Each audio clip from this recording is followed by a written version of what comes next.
Welcome to episode 5 of the Revolution podcast. Today I'm joined by Sushil Reddy, an energy engineer from IIT Bombay and an alumnus of HEC Paris with an MSc in Sustainability and Social Innovation. Sushil started an initiative called the Sun Pedal Ride to raise awareness about sustainable mobility via long-distance zero-emission electric bicycles and a solar-assisted electric auto rickshaw across India and the world. His first journey in 2016 became a Guinness World Record for the longest journey on a motorized bicycle, covering 7,425 kilometers in 79 days. Into the episode we go. Sushil, welcome to the Revolution podcast. Thank you, Ryan. Thank you for having me on this podcast. No worries.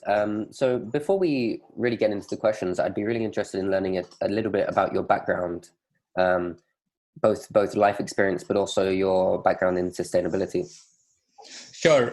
So I come from Mumbai originally. So I was born and brought up in a place called Borivali, which is in the northern part of Mumbai, which is in fact also one of the greenest parts of Mumbai. So while growing up, I was exposed to nature a lot, and basically because there's this national park next to my home in Borivali, where while growing up, me and my friends used to hang out a lot, go on biking trips or hiking trips a lot. So being part of the nature was something which I was really close to while growing up. And after that, I did my education in Mumbai in a university called Indian Institute of Technology, Bombay. So I did energy engineering. So I spent 5 years of my life in this university studying about energy technologies. So I got exposed to a lot of new solar energy technologies, and especially battery storage technologies. How do solar panels work? How does renewable energy actually work in terms of the technology? So that got me interested into the whole renewable energy side of things while doing this energy engineering there. And once I graduated from IIT Bombay, I started to work in a company which was incubated in the university itself. And I was primarily involved in a lot of solar energy projects to begin with. And while doing a lot of work in this sector, especially in India, it was a growing sector at that time. And we saw a lot of misconceptions with people regarding renewable energy technologies, especially the fact that it's very costly and there are a lot of maintenance issues, etc. So considering the fact that there was a gap, there was an awareness gap among people, I decided to start an awareness campaign called the Sun Pedal Ride, which is basically to make people aware about solar energy technologies and also connected issues like air pollution, mobility, etc., by doing a long distance journey on a solar powered electric bicycle. So the idea was make a prototype of a solar powered electric bicycle and do a long distance journey across India and network with people and raise awareness about various issues connected to the whole the aspect of renewable energy or sustainable mobility. So that's how the idea of getting into solar energy and sustainable mobility got me going. So that was my earlier part of my life, basically. And then while doing this project of the Sun Pedal Ride, I got exposed to not only riding in India, but different parts of the world. For example, in France, in California, in Iceland. So it almost seems like you've been interested in this industry since your childhood, when you were first exposed to sustainability. And now you've transformed this into your journeys and master's degree in sustainability too. So how do you go about formulating this idea of a solar-powered bike and traveling in India and abroad? India is obviously a country with more sunlight than countries like Iceland, so I'm really interested in how that all happens. Yeah, so the journey has been a bit, crazy, if I can say that. So in 2016, I had this idea when I mentioned, the idea of raising awareness by doing a road show on a sustainable mobility platform. So that's when I formed a team in my university in Mumbai, and we worked on a prototype to build a customized solar-powered electric bicycle. So essentially, a solar-powered electric bicycle is nothing but an electric bicycle whose battery is only charged using the solar panels and nothing else. So what we did was, the whole idea of doing the journey across India was, initially very fascinating. But if you actually look on the practical side, there are a lot of challenges, a lot of variables, uncertainties that have to be taken into consideration, because biking as a culture is not present in India a lot. So while planning the whole journey, which was initially 7,000 kilometers and 70 days on paper, and mostly covering the northwest part of India, because the idea was to raise awareness in the most sunniest parts of India, which is primarily the northwest part of India in the summer. So it was May, June, July. And the bike itself? We basically customized it so it was actually didn't look like a bicycle in the end. So there was a bicycle and a trailer attached to the bike, which had solar panels to it. We had a small circuit between the battery and the solar panel to ensure the voltage fluctuations are not there. And basically, as long as you ride it in the sun, the battery keeps on charging. And you need not put in a lot of physical effort. So that is primarily the idea of a solar-powered electric bicycle.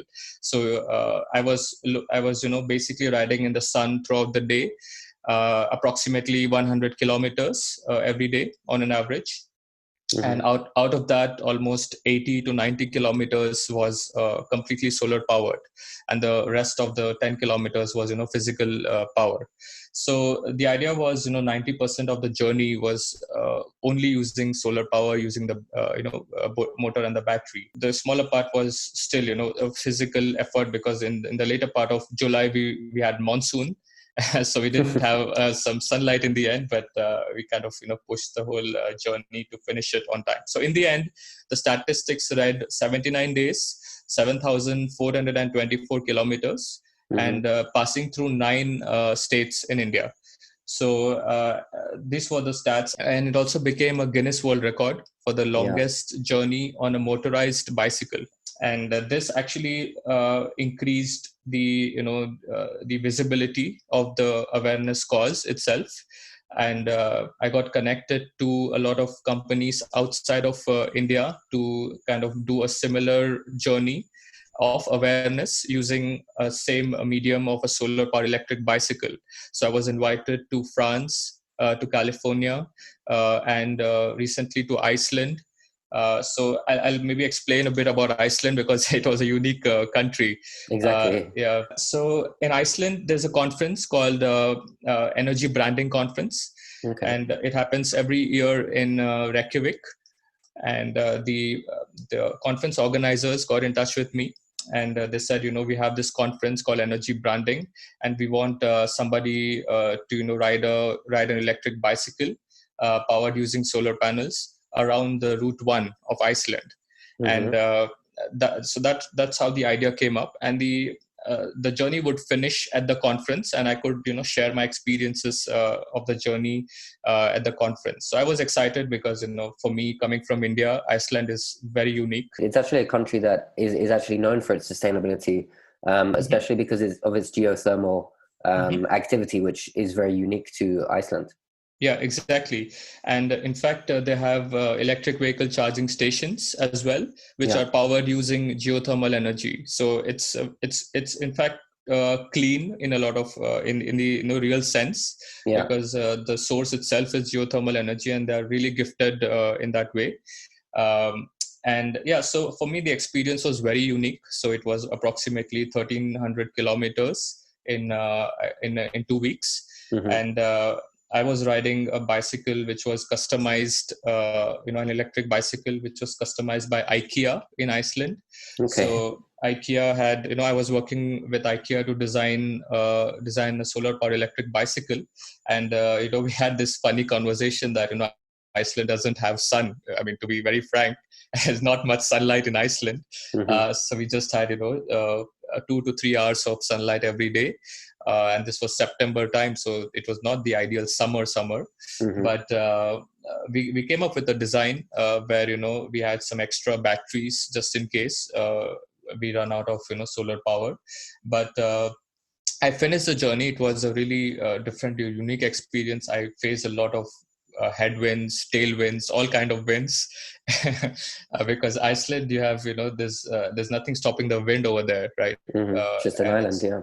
Yeah, it's the wind is really challenging if you are considering biking in Iceland. But overall, it was a unique experience, especially in terms of the weather conditions for me. But yeah, it was a good learning experience to learn about Iceland, to also connect with people at the conference. So yeah, I enjoyed it a lot. But also to see that using solar panels can work in countries which are not exactly renowned for having a lot of sun. Mm-hmm, exactly. I mean, even if you had less sunlight in Iceland, you could make the best use of it and design a vehicle such that you could use whatever sunlight you're getting during the day to cover that distance. You've completed all of these trips on a solar-powered electric bike, and then you decided, okay, enough of the bike. I'm going to move to an electric rickshaw. Rickshaws being a very popular mode of transportation in India. But usually rickshaws are, petrol powered, gas powered. What was the inspiration behind that? Mm-hmm. Yeah, so I was getting a feedback, from a lot of people in India after doing the electric bicycle journey, that why not I try to change the mode of transportation to something which is also which has a lot of sense in the commercial utility space. Then and also if you look at three-wheelers in India, they are, as you said, it is one of the cheapest last mile transport solutions in India. And in fact, there's a whole issue of air pollution in urban cities in India. In fact, WHO has reported that out of the top 100 polluted cities in India, out of the top 100 polluted cities, almost 33 of them are in India. So it's a big number, big issue, which is up, coming up in India with the air pollution due to the transportation. And so that was the major motivation. There are a lot of these petrol driven auto rickshaws currently in India. And in fact, there's a estimate by the Energy Resource Institute in India saying that almost 7 million of these vehicles are currently there plying on the roads in India. And this could rise to 67 million by 2050. So if you consider the amount of emissions from these vehicles, it's huge, and the impact would be negative on the environment. So the idea was to do an awareness journey this time on a fully electric, partially solar powered auto rickshaw. And again, there are multiple messages associated with this kind of a vehicle. So in fact, the fact that we added a solar panel on the roof of the rickshaw itself, we wanted to promote the fact that renewable energy has to be used to charge these electric vehicles. Otherwise, you're using conventional energy coming from coal. It doesn't make sense. Then we had this completely electric. So the idea of zero tailpipe emissions and the whole aspect of combating air pollutions was something which we wanted to promote during this journey. And then we used a retrofitted vehicle, meaning that we took an old petrol-driven auto rickshaw and converted it into electric. So we were trying to address the issue of traffic congestion in cities, and the idea of replacing existing vehicles instead of adding new electric vehicles on the road. And in fact, we use the whole medium of this auto rickshaw because people in India are used to seeing auto rickshaws a lot, and they in fact use it in their everyday lives, and they are connected to this vehicle in a lot of ways. So it's almost more relatable to them. Exactly. So both for the passengers and for the drivers, it's also a mode of livelihood. So it's something which is a part and parcel of people in India. So that was the motivation to kind of do this journey by changing the medium from an electric bicycle to a partially solar powered retrofitted electric auto rickshaw. So that's how the motivation came about. Yeah. So in terms of the journey itself, there must have been a lot of planning and organizing before you could undertake something like this. So I was kind of planning this journey since the beginning of 2019, and coming up with the whole idea, getting corporate organizations to support the journey and pitching to the potential sponsors, uh, because this kind of a journey hasn't been done before. Any electric vehicle in India hasn't gone for 6,000 plus kilometers, and especially with the whole idea of connecting with people and raising awareness. So this was a unique idea, and a lot of companies also got associated with this project, and it took almost 3 to 4 months to get the whole project from on paper to getting it ready and going. Um, so we partnered with a company in Bangalore in Karnataka, in the state called Karnataka in India, called Volta Automotive India Private Limited. So this company actually helped in the retrofitment of the rickshaw. So we worked with them to have a petrol driven auto rickshaw converted into electric. And there's a company in near New Delhi called Jackson Group, and we partnered with them to get a solar panel installed and customized as per the rooftop area on the rickshaw, and the kind of planning for the journey in terms of how many kilometers are required per day as autonomy, etc. So there were a lot of corporate organizations that I was working with to ensure that this rickshaw is first of all tested well enough to have to undergo a few tests, making sure that it will actually cover the entirety of this journey. So on paper, I had planned 60 days and 6,000 plus kilometers. So I don't have the exact figure at the moment, but it's for sure more than 6,000 kilometers. Yeah. And the idea was to cover 4 sections or 4 parts of India. So India is very diverse, and the idea was to cover north, west, south, and east. So starting from Bangalore in the south part of India, going towards Mumbai in the west, Delhi in the north, and Kolkata in the east. So this was the route planned. So it's called the Golden Quadrilateral because it actually looks like a quadrilateral. If you map it on the if you point those cities and connect them with the map, with the sketch, and it basically covers 4 different areas of India, which are very different when it comes to the culture, the language. Obviously, the languages are different in India, and there's a lot of diversity which you see if you're traveling, across India along the length and breadth of the country. But would you say the rickshaw is actually a vehicle used in all of those regions of India? Yes, exactly. So in fact, you see these petrol-driven auto rickshaws across India. And also there are a few e-rickshaws. So there's a classification between e-rickshaws and auto rickshaws. They come under different categories in the road transport rules in India. And a few of these e-rickshaws, which are lesser, they have lesser battery capacity, lesser motor capacity, and even the speeds are limited to 25 kilometers per hour. And these e-rickshaws ply in certain cities in India, and basically you don't need a license to drive it. So a lot of these unregistered vehicles have also caused a lot of chaos in different cities. So what would the maximum speed be of the rickshaw you were using?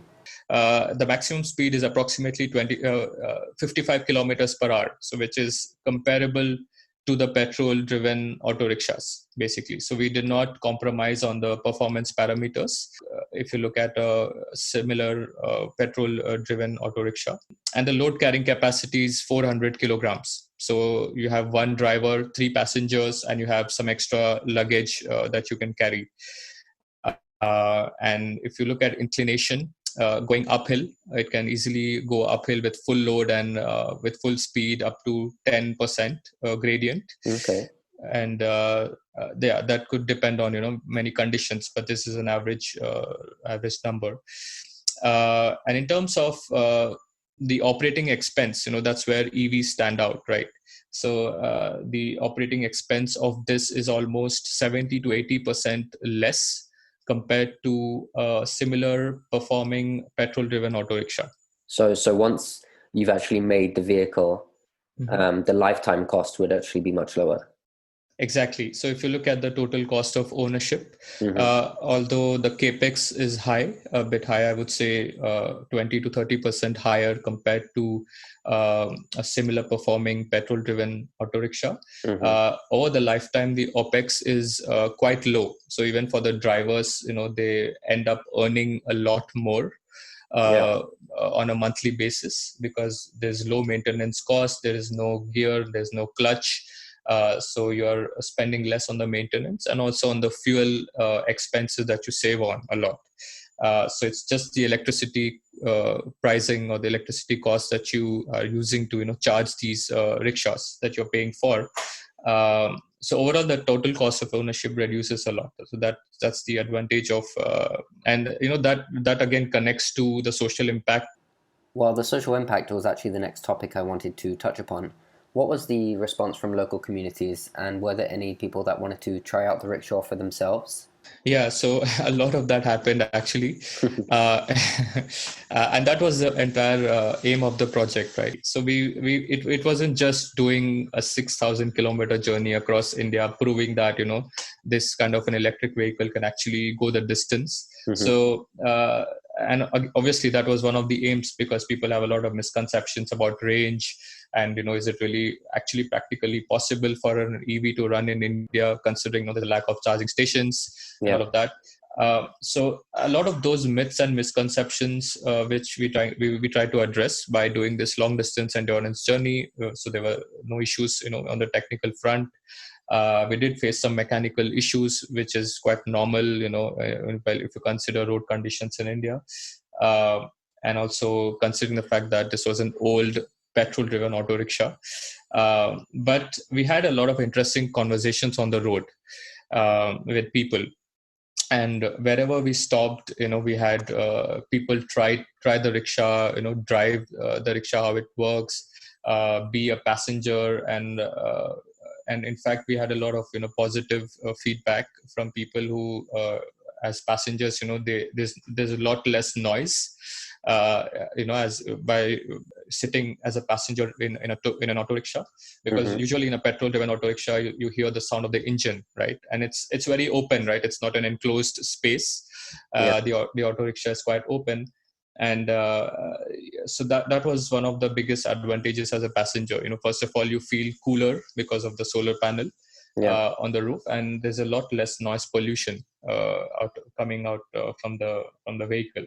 So it's much more comfortable for the passenger, and for the driver, again, the ease of driving is one of the biggest factors here, because you don't have a clutch, so you need not use a clutch. There's no gear, so it's just a brake on your near your leg on the right side, and then there is on the handlebar there's a brake and an accelerator. That's it. Okay. So it's very easy. I mean, anybody could drive it. Even we had students driving it, although it was a bit not advisable. So we had like small kids try it out. It for them it was more like a toy, Yeah. But we had very interesting conversations, and also I want to highlight one interesting experience here.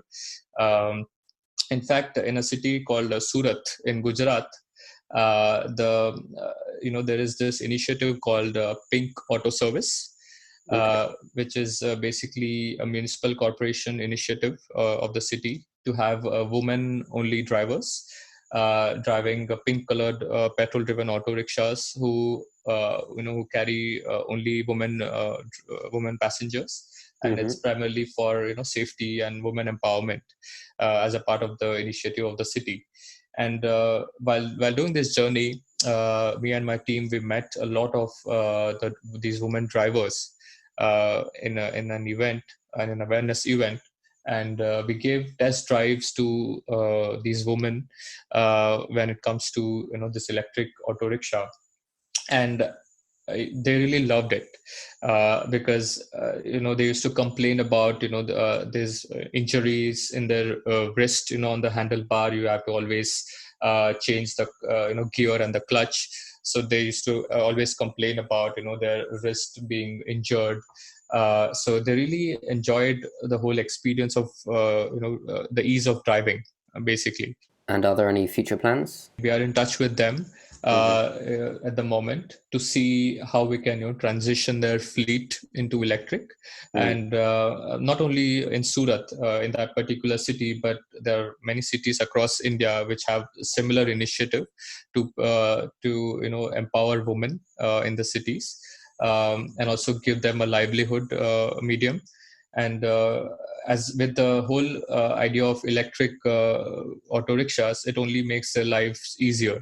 They end up earning more because they are saving a lot more money by spending less on the maintenance part of it. And there's a whole aspect of ease of driving, and even autonomy of charging it anywhere. So you need not go to a petrol pump to fill oil or petrol in these kind of rickshaws. But you can just charge it at your home or your basement, or it's much easier in that sense. I would like to highlight another incident. Yeah, for sure.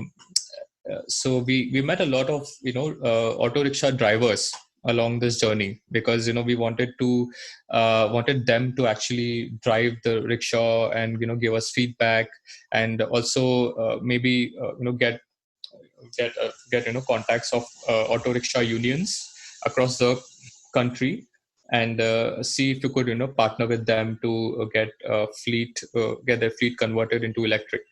And in fact, a lot of these drivers complained about inhaling toxic fumes while driving their petrol driven auto rickshaws in crowded urban areas in cities.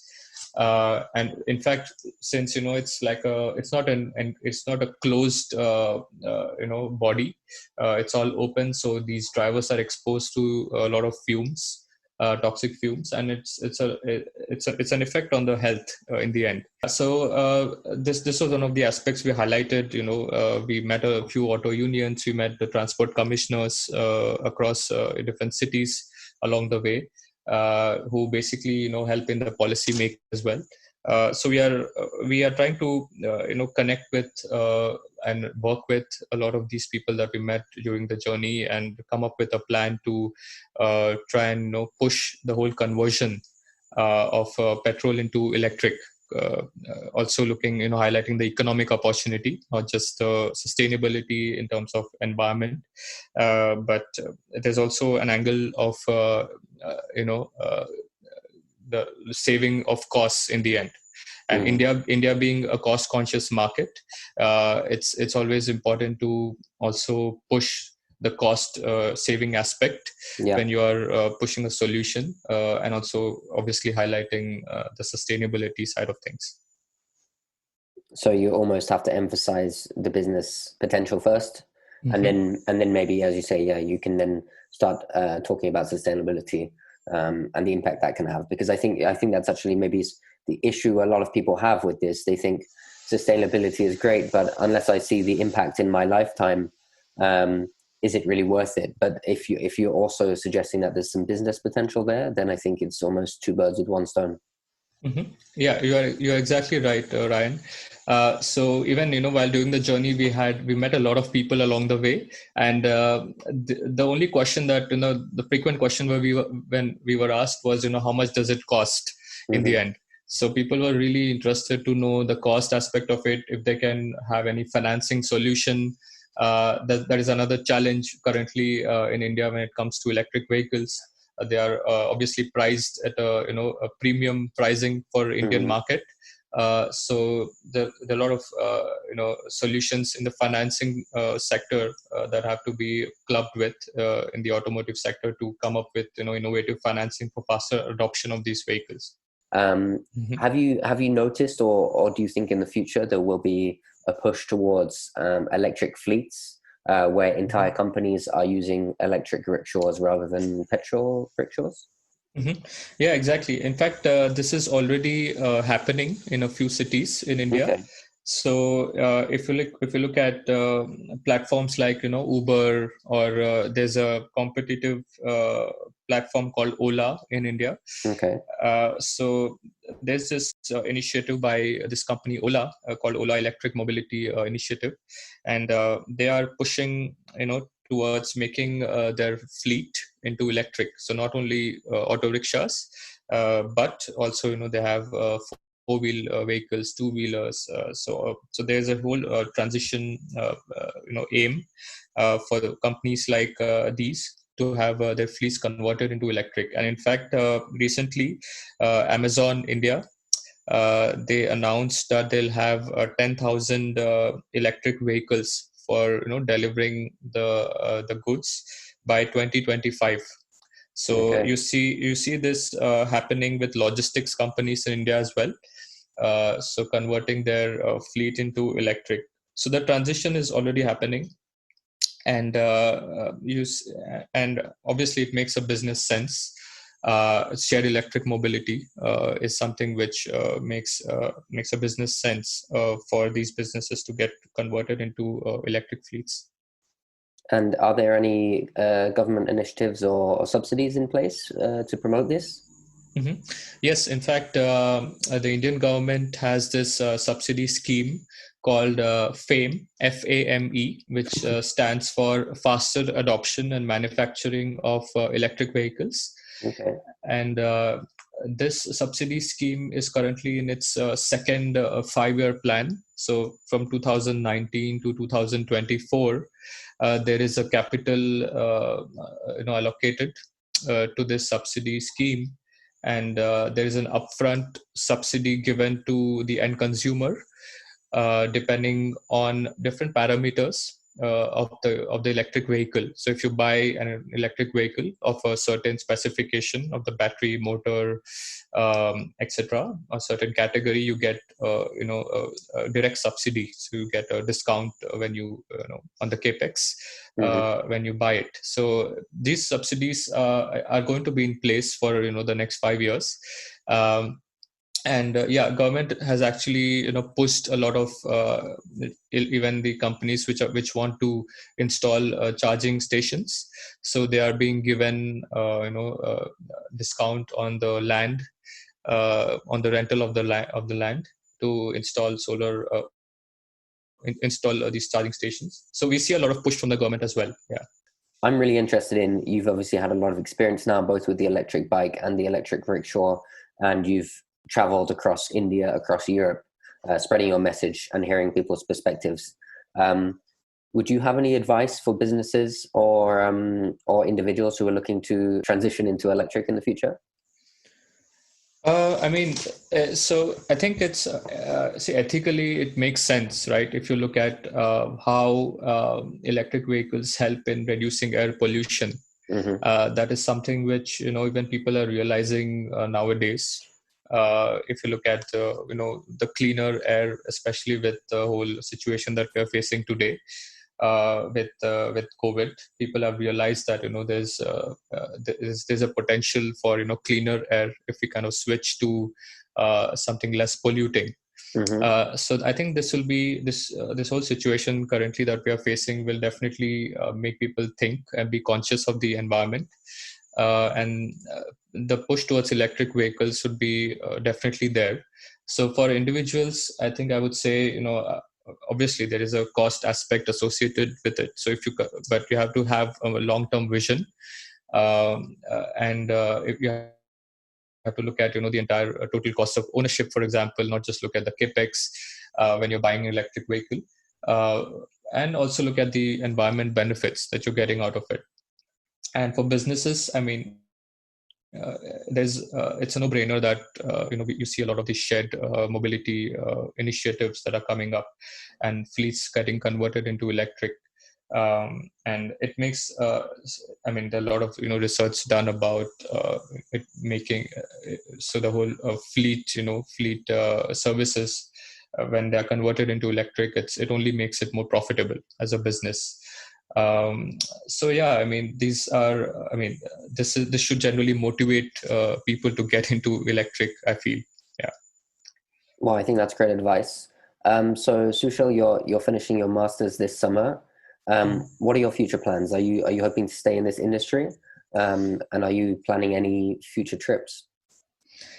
Uh, yeah, so that's an interesting question. So actually, with the whole journeys that I've done so far, I've created a network and a lot of connections, especially in India, and that's where it all started, the initiative. And we are, I keep getting a lot of requests from people that I've met during the journeys to have maybe a skill development program for a university, to have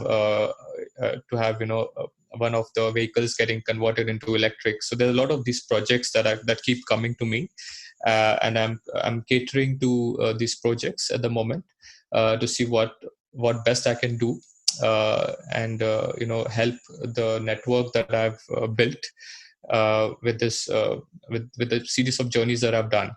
So I'll be definitely connected to the whole sustainability sector, and coming from solar energy, electric mobility, and also getting into other aspects of sustainability as well. So I'll be definitely looking going forward. I'll be associated with these sectors for sure. And but when it comes to the next trip, I'm actually not sure yet. In fact, I had plans to do a electric bike journey from Paris to Amsterdam for Revolution.